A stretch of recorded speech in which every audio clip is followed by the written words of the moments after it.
finite, reasonable world. Symmetrical, consistent, enclosed. Well, symmetry is a human concept because, with all our oddities, we are more or less symmetrical. And the balance of a mantelpiece by Adam or a phrase by Mozart reflects our satisfaction with our 2 eyes, 2 arms, 2 legs, and so forth. And consistency. Again and again in this series, I've used that word as a term of praise. But enclosed, that's the trouble. An enclosed world becomes a prison of the spirit. One longs to get out.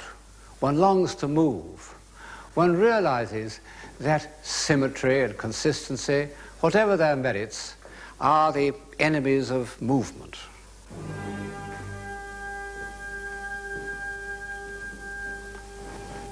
And what is that I hear? That note of urgency, of indignation, of spiritual hunger. Yes, it's Beethoven. It's the sound of European man once more reaching for something beyond his grasp. We must leave this trim, finite room and go to confront the infinite.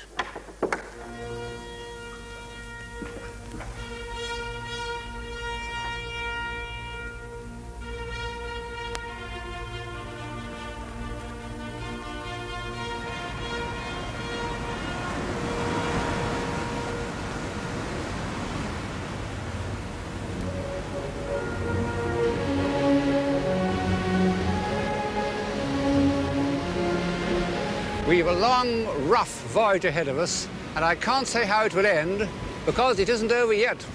We're still the offspring of the Romantic movement, and still victims of the fallacies of hope.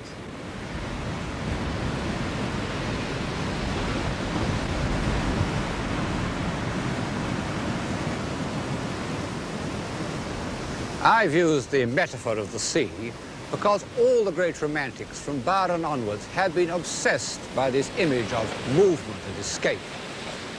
Once more upon the water, and the waves bound beneath me as a steed that knows his rider.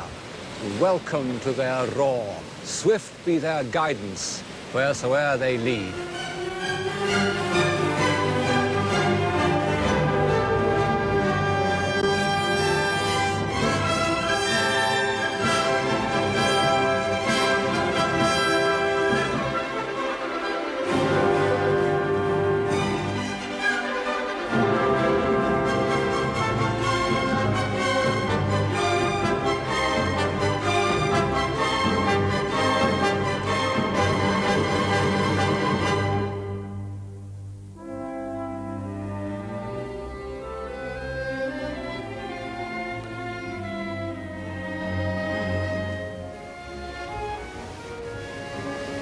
This escape was also an escape from reason.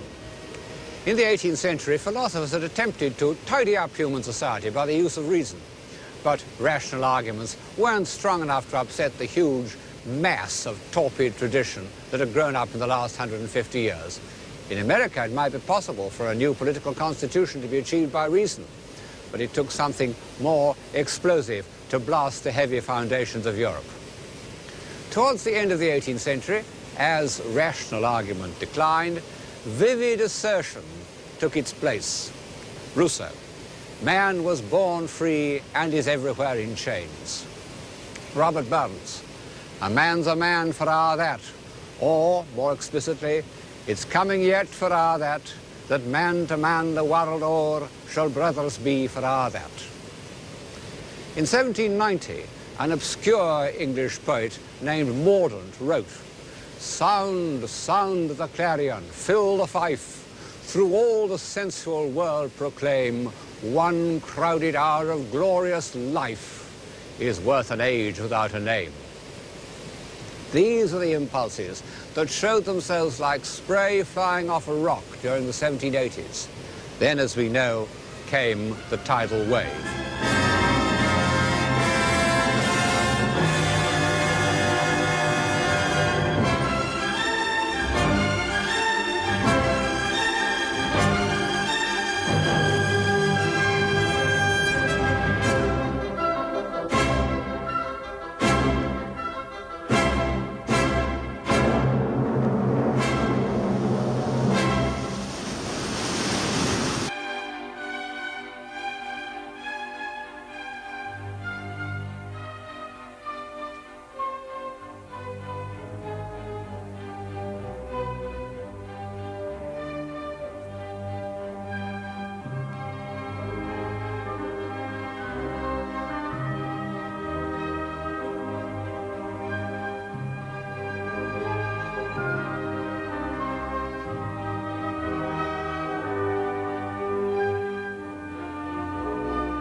Communal enthusiasm may be a dangerous intoxicant, but if human beings were to lose altogether the sense of glory, I think we should be the poorer.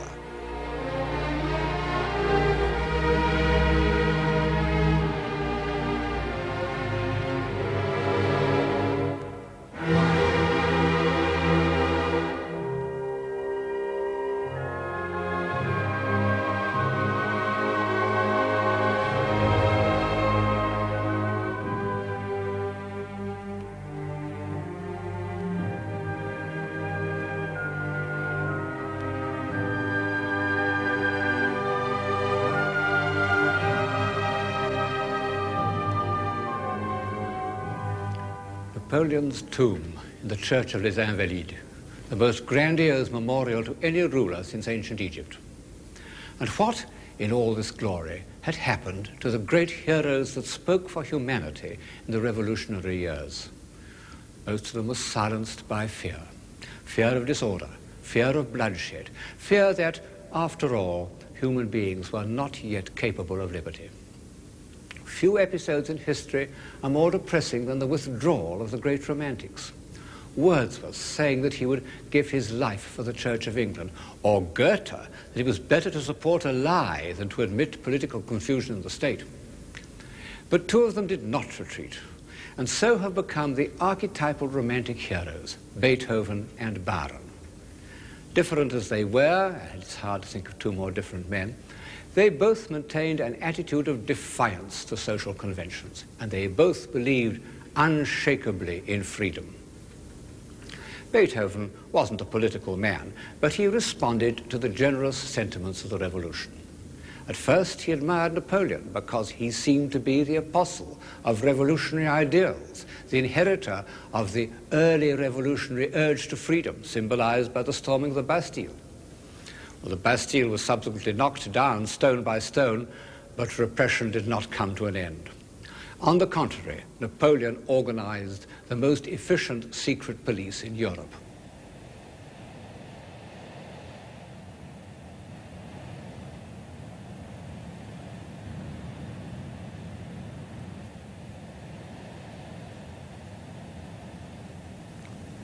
This place is the dungeon of the castle of Vincennes, where political prisoners of all sorts have faced the firing squad right up to the end of the last war.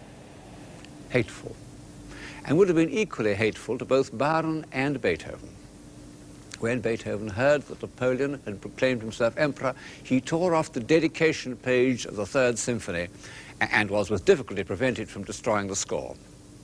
Later, he was to write in his opera Fidelio the greatest of all hymns to liberty, as the victims of injustice struggle up from their dungeons towards the light.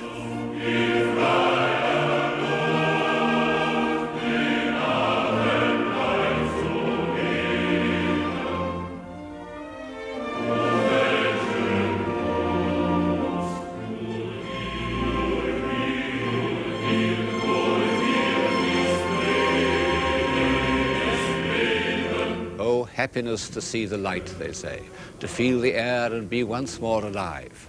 Our prison was a tomb. Oh, freedom, freedom. Byron, who was very much a man of his time, wrote a poem about the opening of a prison, the dungeon of the castle of Chillon on the Lake of Geneva, just behind me there. He begins with a sonnet in the old revolutionary vein, eternal spirit of the chainless mind, brightest in dungeons, liberty. But when, after many horrors, the prisoner of Chillon is at last released, a new note is heard. At last men came to set me free. I asked not why and recked not where. It was at length the same to me, fettered or fetterless to be. I learned to love despair. Since that line was written, how many intellectuals, down to Beckett and Sartre, have echoed its sentiment? But this negative conclusion was not the whole of Byron.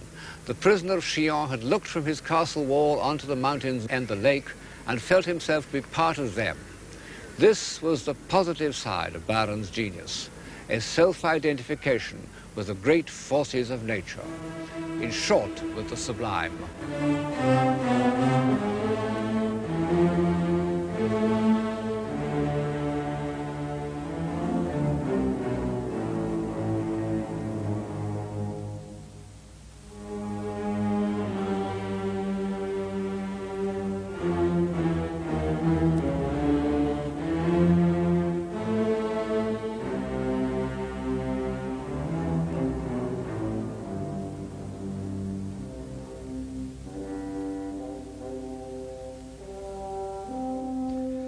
consciousness of the sublime was a faculty that the Romantic movement added to the European imagination.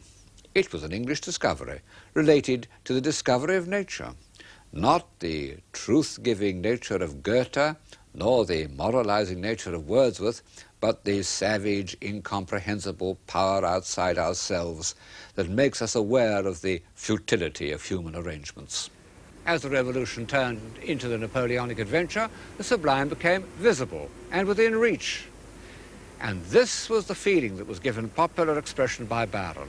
He was irresistible because he had identified himself with the fearful forces of the sublime. Let me be, he says, of the stormy darkness on this very lake, let me be a sharer in thy fierce and far delight, a portion of the tempest and of thee. But participation of the sublime was almost as much of a strain as the pursuit of freedom. Because de Sade was right. Nature is indifferent, or, as we say, cruel.